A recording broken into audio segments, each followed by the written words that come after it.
Quando nós falamos de uma vida de santificação, nós estamos falando a santificação segundo o conceito divino, que significa que estaremos rejeitando tudo aquilo que o mundo tem como normal, natural. Amém? Tudo aquilo que o homem tem como normal, natural, mas que é contrário aos princípios bíblicos. Então isso é a santificação que a Bíblia fala. Porque o que é que o Senhor diz? Sede santos, porque eu sou santo. Então não é uma opção.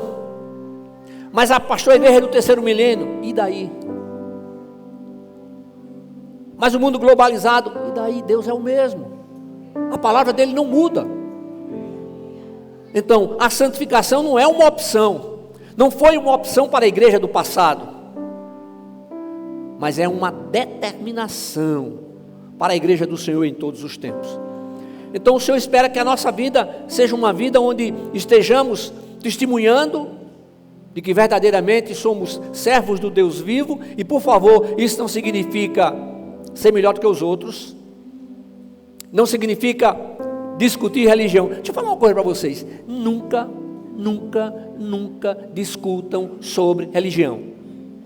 Agora falem sobre Jesus, testemunhem sobre Jesus. É maravilhoso a gente fazer isso, porque há poder no nome de Jesus. Fale sobre a palavra de Deus, não cite religião. Quando chegar alguém para falar, fique quieto, mesmo que diga coisas que são desagradáveis, fique quieto, deixe. O Senhor é aquele que nos justifica, e nós somos guiados pelo Espírito Santo de Deus. Mas o fato de ser guiado pelo Espírito Santo de Deus, irmãos, não significa que passamos a ser pessoas perfeitas. Não significa que de vez em quando a gente fale alguma coisa ou escreva, né? Eita Jesus, alguma coisa que depois o Espírito de Deus vai e toca e diz: volta lá e desfaz aquele negócio. O que nós precisamos é estar disponíveis para o agir do Espírito de Deus em nossa vida.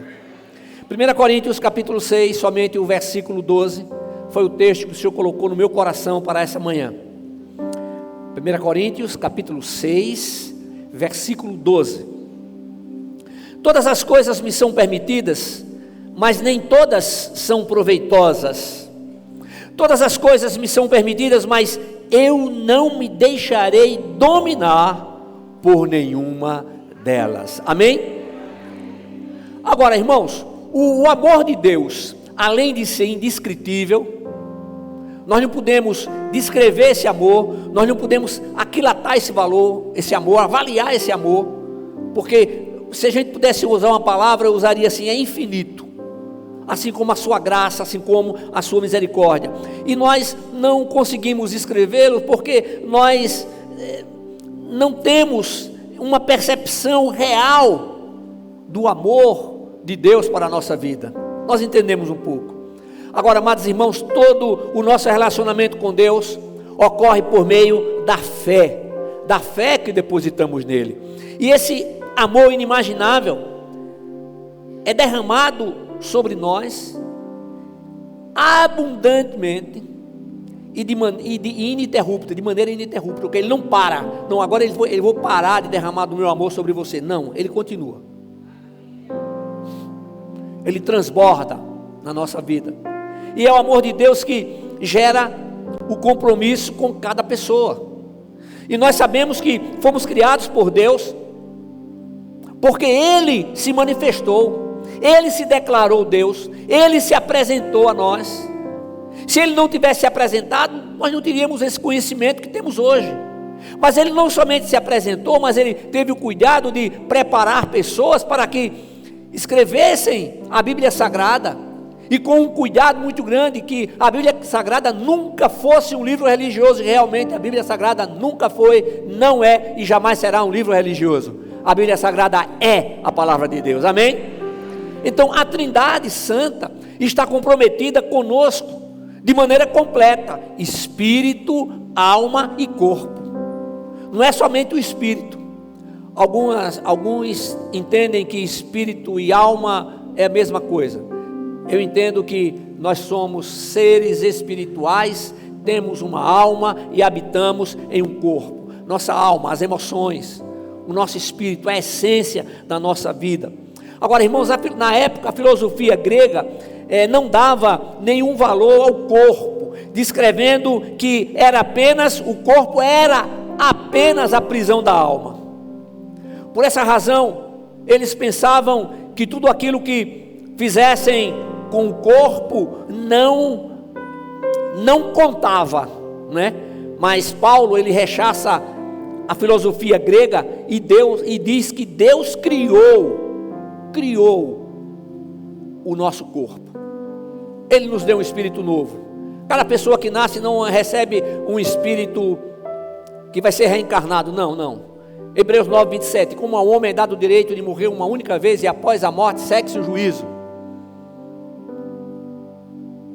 Cada pessoa, aquela criança que está sendo gerada, ela já tem um espírito novo, já é uma vida, aleluia, louvado seja o nome de Jesus.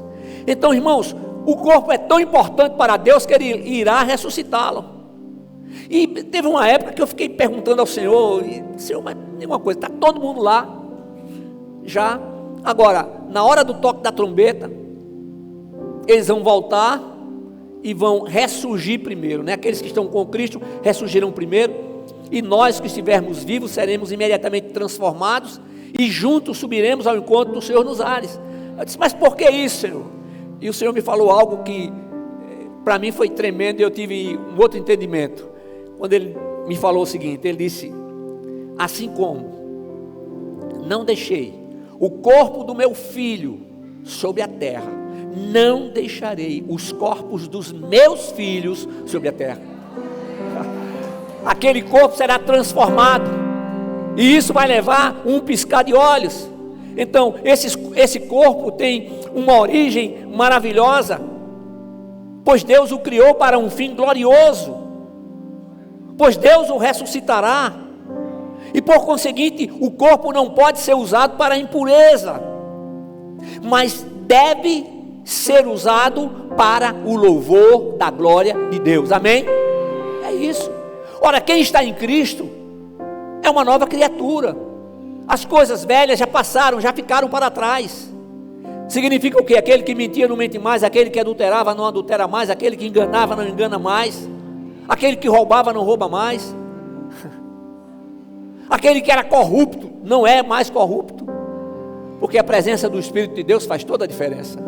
Nós chegamos exatamente como estamos, mas uma vez na presença do Senhor, não permanecemos mais o mesmo, porque o Espírito Santo começa a operar na nossa vida, mudando conceitos, significa também mudando prioridades,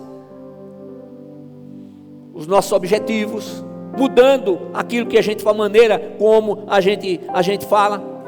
E o apóstolo Paulo, escrevendo aos Tessalonicenses, faz uma advertência. 1 Tessalonicenses capítulo 5, versículo 23, ele diz, e o próprio Deus de paz vos santifique completamente, e o vosso espírito, alma e corpo sejam mantidos plenamente irrepreensíveis para a vinda de nosso Senhor Jesus Cristo. Ele não disse assim, o espírito e a alma, mas ele diz, espírito, alma e corpo sejam conservados plenamente irrepreensíveis.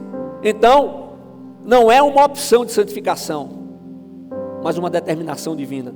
Então, em hipótese alguma, por favor, igreja, em hipótese alguma, o que acabei de falar tem por objetivo de cultuar o corpo, nada disso, mas de fazer com que sejamos lembrados de que o nosso corpo é membro de Cristo, e nós vamos prestar contas a Ele. O que é que o mundo faz? O mundo influencia para que o corpo seja cultuado e usado para satisfazer os prazeres da carne, mas nunca deveremos aceitar tal coisa. E tudo isso, irmãos, deve nos fazer lembrar que a igreja foi colocada no mundo para influenciar o mundo, não para se deixar influenciar. Eita Jesus!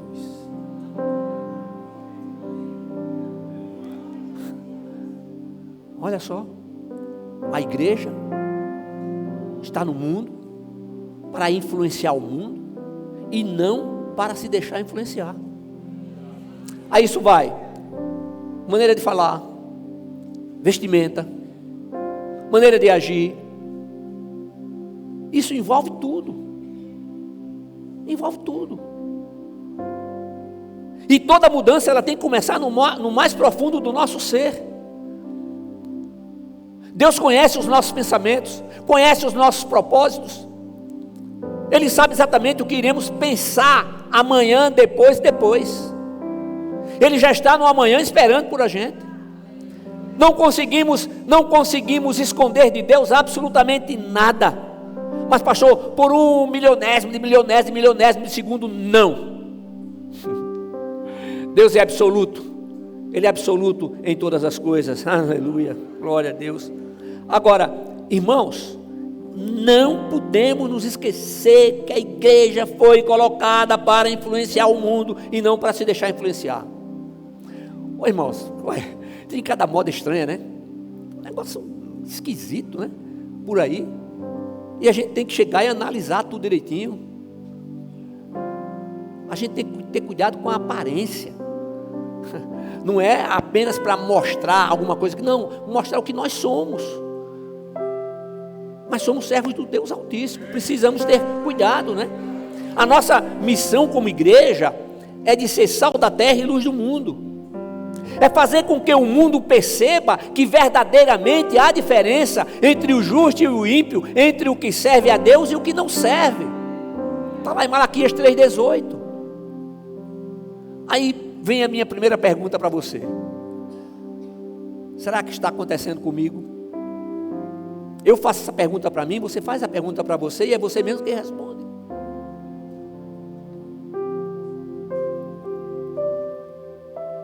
Não podemos também nos esquecer que essa é a missão da igreja que serve a Deus. Nós somos convocados a anunciar a palavra de Deus. Mas essa palavra, ela, ao ser anunciada, ela verdadeiramente precisa ser a nossa regra de fé e prática. Eu me lembro que há alguns anos, uma determinada pessoa, em determinado lugar, um homem conhecedor da palavra de Deus, mas ele falava da palavra, mas não vivia a palavra. De que adianta? Aí me fez lembrar algo da minha adolescência. Minha adolescência lá em Recife, né?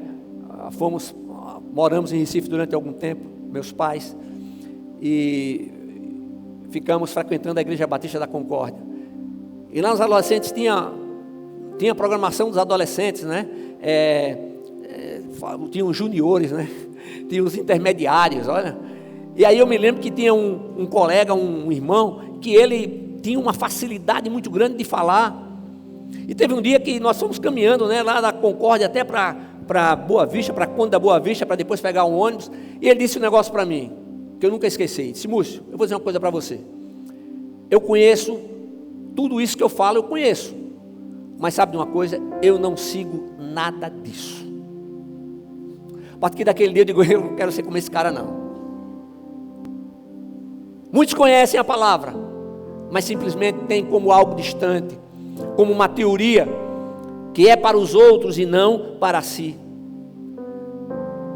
Então, esse anunciar tem o significado de quê? Não somente de proclamar, mas principalmente de viver. É o nosso testemunho. O que é que a palavra diz? Que pelos frutos seremos conhecidos, amém? Glória a Deus. Então o nosso corpo é membro de Cristo. Então não podemos unir o corpo de Cristo com a impureza. Agora, os que se unem ao Senhor Jesus se tornam um em espírito com Ele. Agora veja só, o que é que a Bíblia diz? A Bíblia diz que todo aquele que está em Cristo é uma nova criatura. E o Senhor faz o quê? Faz da pessoa templo do Espírito de Deus. Então somente aqueles que estão em Cristo têm o corpo feito santuário do Espírito Santo. Agora isso não sou eu que estou dizendo, não é uma norma da igreja não, porque Jesus Cristo fez a seguinte declaração, ele fez a seguinte afirmação aos seus discípulos, diz o seguinte: se me amardes, obedecereis aos meus mandamentos, e eu rogarei ao Pai, e Ele vos dará outro Consolador, para que fique para sempre convosco, o Espírito da verdade, o qual o mundo não pode receber. Mundo aqui ele está falando pessoas. O mundo não pode receber, porque não o vê nem o conhece.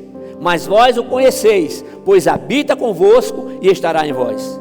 Se alguém me amar, obedecerá a minha palavra, e meu Pai o amará, e viremos a ele e faremos nele morada. Aleluia. Evangelho de João, capítulo 14, versículos 15 a 17 e 23.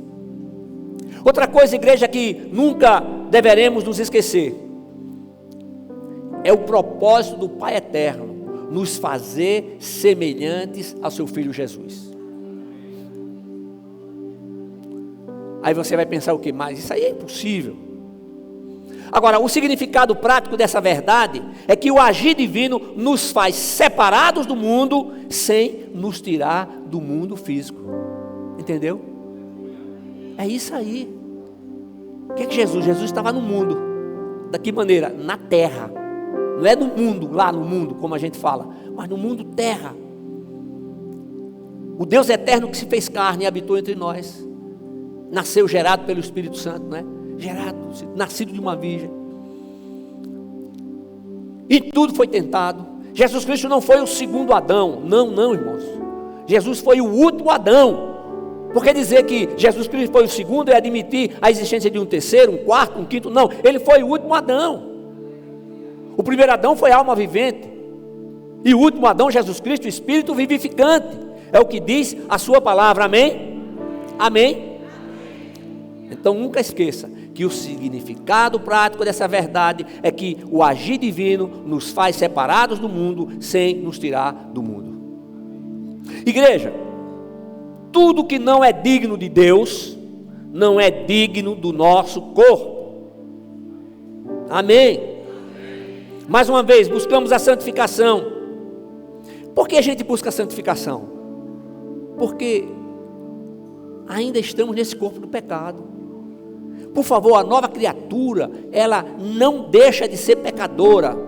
Ela deixa de ser alguém que convive, que tem no seu convívio diário a prática do pecado. A nova criatura não aceita mais isso, mas continua pecadora. Continuamos pecadores.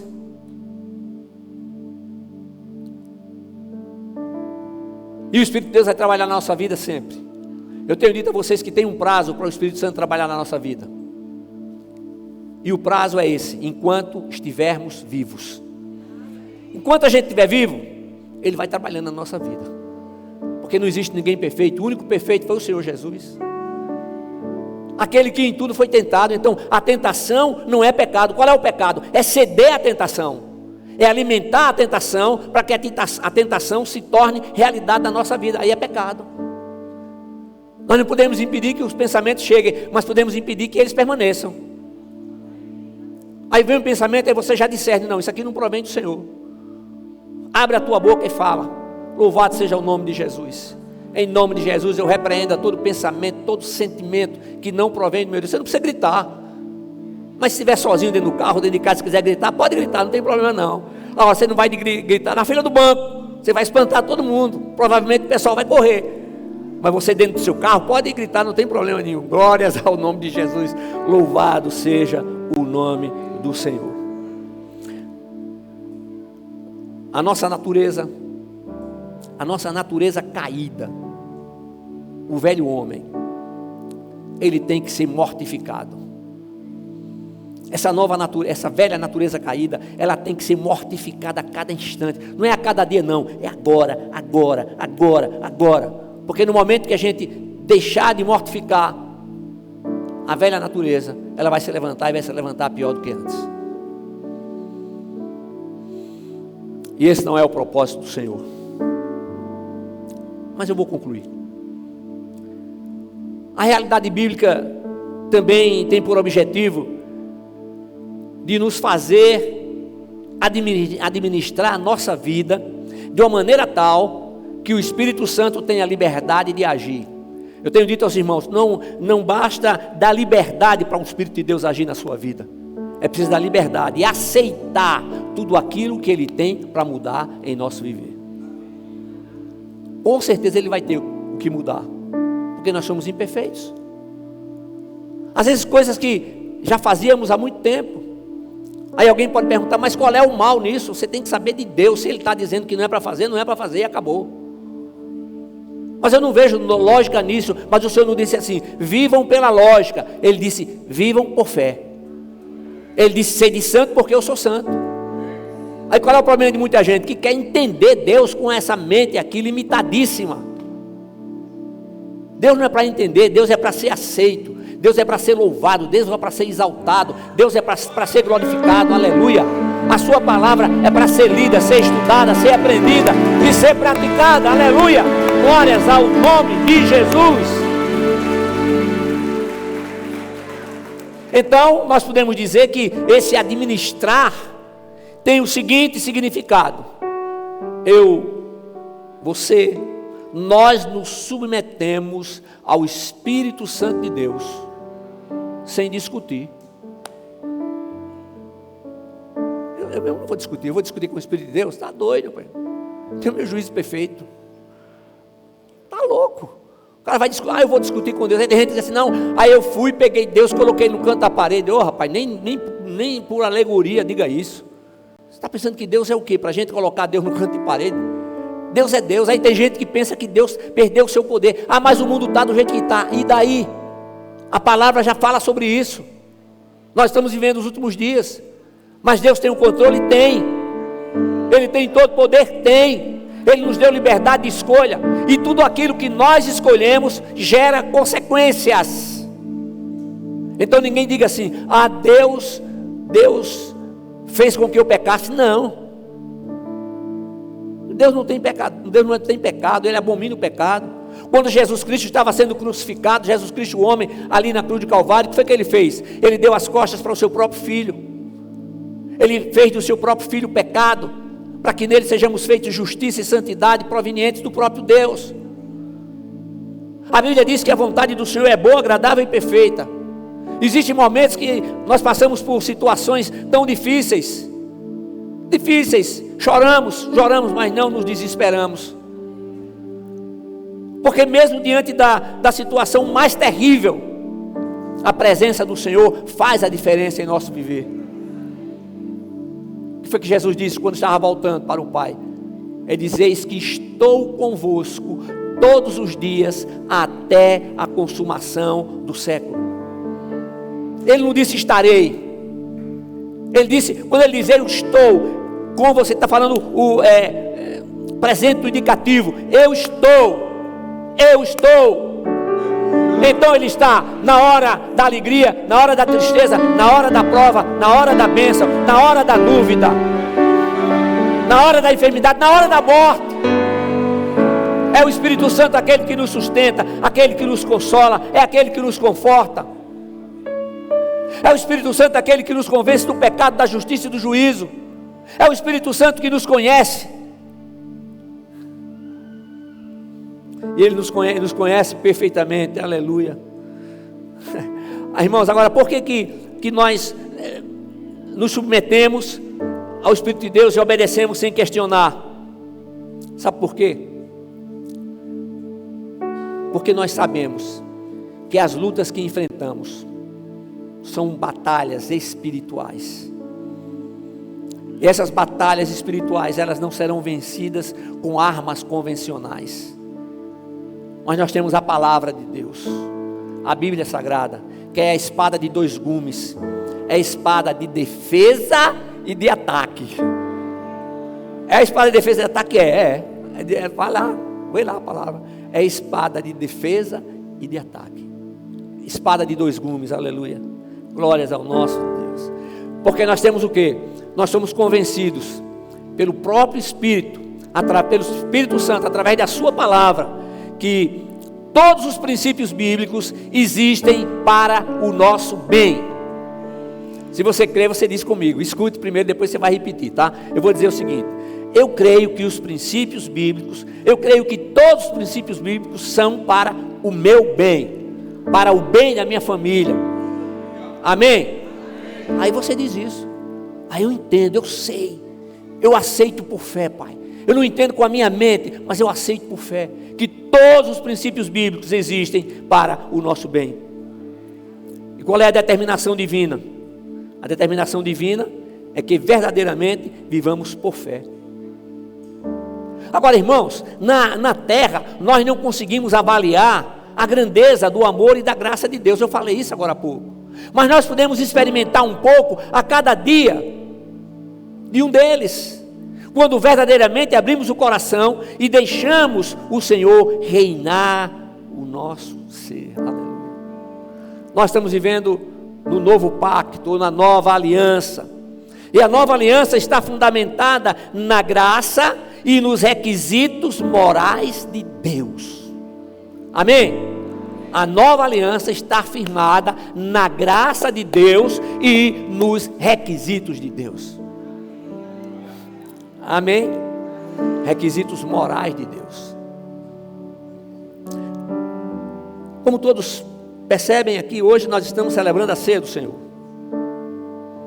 A ceia do Senhor é uma ordenança deixada por Jesus. Uma ordenança para a sua igreja. É também um memorial. A celebração da ceia do Senhor é algo muito importante na vida da igreja. Nós estaremos celebrando a ceia daqui a pouco, já começamos, no culto das 16h30 e no culto das 18h30. Então, na noite em que Jesus foi traído, foi o que ele fez? Ele celebrou a última Páscoa com os seus discípulos. Vejam só, a celebração da Páscoa não tem mais nenhum sentido para a gente. Agora, o que é que tem sentido? Nós estarmos nos lembrando do que aconteceu, glorificando ao nosso Deus, exaltando ao seu santo e poderoso nome. Porque a Páscoa tinha uma mensagem. Páscoa significava passagem. Páscoa também significava que o Messias virá, e o Messias veio. Jesus Cristo é o Messias prometido por Deus. Aleluia. E ali com seus discípulos, ele celebrou a última Páscoa, né? E ali na celebração da última Páscoa, Judas já tinha saído do meio deles. E aí então, com os seus discípulos, ele institui, agora não mais o cordeiro pascal, não mais as ervas amargas, agora 2 elementos, o pão e o fruto da videira. O pão simbolizando o seu sangue, o seu corpo que seria derramado, e o fruto da videira simbolizando o seu sangue que seria derramado ali no Calvário. Agora, igreja, o apóstolo Paulo nos faz 2 advertências importantíssimas, que estão lá em 1 Coríntios, no capítulo 11, versículos 27 e 28. Ele diz assim: quem comer do pão ou beber do cálice do Senhor de maneira indigna, será culpado de pecar contra o corpo e o sangue do Senhor. Examine, pois, o homem a si mesmo, e dessa forma coma do pão e beba do cálice. Examine, pois, o homem a si mesmo. O que é que o Senhor faz? Ele nos dá condições para que possamos fazer o autoexame. O que é que está errado na minha vida? Ele não está dizendo assim, é para o pastor dizer se você vai participar da ceia ou não. Não tem nada disso. Eu vou fazer um negócio desse? Está louco. A Bíblia diz, examine-se o homem a si mesmo. Por quê? Para que esse autoexame, ao perceber alguma coisa errada, haja arrependimento, pedido de perdão e a determinação de não voltar a cometer o mesmo erro. E o Senhor faz o que? Ele nos perdoa. Como? Porque Ele conhece quando nós estamos fazendo isso de coração, quando nós estamos fazendo isso de verdade, não uma coisa para que as pessoas vejam, não, mas algo que vem do mais profundo do nosso ser, que é o nosso espírito. Amém? É isso aí. Deus não está dizendo assim, faça o autoexame e não participe da ceia. Não, Ele diz, faça, examine, pois o homem a si mesmo, e dessa forma coma do pão e beba do cálice. A responsabilidade é de quem? De quem participa da ceia. Aí eu aproveito e digo, olha, igreja, isso é uma coisa tão tremenda, maravilhosa, mas é uma coisa tão séria. Irmãos, Por favor, não dá para teu filhinho, para alguém, para beber com você do cálice. Não, para comer um pedacinho do pão. Não, irmãos. Não faz isso não. Não faça isso. Quem pode participar dessa ceia? Todos aqueles que já professaram a sua fé numa igreja evangélica, que já foram batizados em uma igreja evangélica, batizados em nome do Pai, do Filho e do Espírito Santo. Então, se você é de uma outra denominação evangélica e está conosco, equipe de louvor, está participando conosco deste culto, você é nosso convidado para participar desta ceia. Esta é uma ceia de comunhão, é uma ceia de alegria, é uma ceia de perdão, sim, porque no autoexame, o reconhecimento do erro, o arrependimento e o pedido de perdão, e imediatamente recebemos do Senhor o seu perdão. Amém? Fiquemos todos de pé. Quando a gente vê lá no texto de Mateus 26, a partir do versículo 26, o que é que nós observamos? Observamos que Jesus orou antes de comer do pão e beber do vinho. Jesus orou com os seus discípulos. Vamos orar. Senhor Deus e Pai, mais uma vez te agradecemos por este dia, por essa oportunidade que o Senhor nos concede, oportunidade maravilhosa de, como igreja, cumprir a ordenança da ceia do Senhor, como memorial, Pai. E nós proclamamos, anunciamos a morte de Cristo, e quando anunciamos a sua morte, nós proclamamos também a sua ressurreição. Ressurreto, Pai, aleluia. Cristo ressurreto é aquele que nós nos prostramos, é aquele diante do qual nós adoramos. E Ele ressuscitou com as chaves da morte e do inferno, vitorioso, Pai. Senhor, em nome de Jesus, que a tua igreja permaneça como sal da terra e luz do mundo, no nome de Jesus, amém. Amém, igreja. Vamos abrir aqui.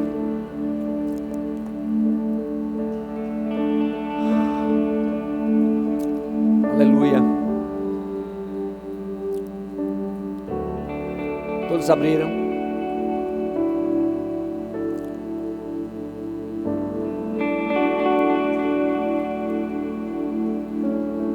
Assim como Jesus fez com os seus discípulos, comamos dele todos.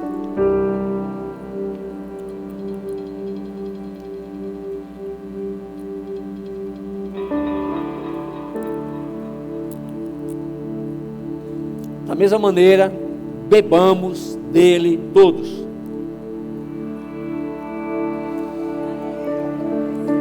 Aleluia, glória a Deus. Essa ceia é também uma ceia de vitória.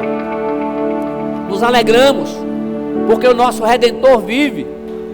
Ele já se levantou sobre a terra e assentado à direita de Deus o Pai, como Deus o Filho intercede por nós. Nós iremos agora celebrar o Senhor, e enquanto estivermos celebrando, você vai sair do seu lugar, trazer o seu dízimo e a sua oferta. Aqui no telão você tem as nossas